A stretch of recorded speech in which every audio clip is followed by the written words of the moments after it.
എന്തിനാ tension അടിക്കണത്? Tension അടിച്ചു കഴിഞ്ഞാൽ നമുക്ക് എന്തെങ്കിലും നേടാൻ പറ്റുമോ? ഉള്ള കോൺഫിഡന്റ് കൂടി നഷ്ടപ്പെടുക എന്നല്ലാതെ. വിദ്യാർത്ഥികൾ തന്നെ പല രൂപത്തിലാണ് ടെൻഷൻ അടിക്കുന്നത്. പഠിക്കുന്ന കുട്ടികളുണ്ടാകും, തീരെ പഠിക്കാത്ത കുട്ടികളുണ്ടാകും. പഠിക്കുന്ന കുട്ടികൾ ടെൻഷൻ അടിക്കുന്നത് എന്തിനാ? എനിക്ക് ഫുൾ A+ കിട്ടുമോ കിട്ടുകയില്ലേ എന്നുള്ള വിഷയത്തിലാണ് ടെൻഷൻ അടിക്കുന്നത്.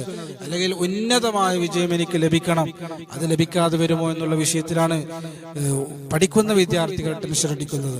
എന്നാൽ പഠിക്കാത്ത വിദ്യാർത്ഥികളോ, ഞാൻ പരാജയപ്പെട്ടു പോകുമോ, എനിക്ക് ജസ്റ്റ് പാസ്സെങ്കിലും കിട്ടാത്തൊരു സാഹചര്യം ഉണ്ടാകുമോ, ഞാൻ തോറ്റുപോകുമോ എന്നൊക്കെയുള്ള വിഷയത്തിലാണ് പഠിക്കാത്ത കുട്ടികൾ ടെൻഷൻ അടിക്കുന്നത്.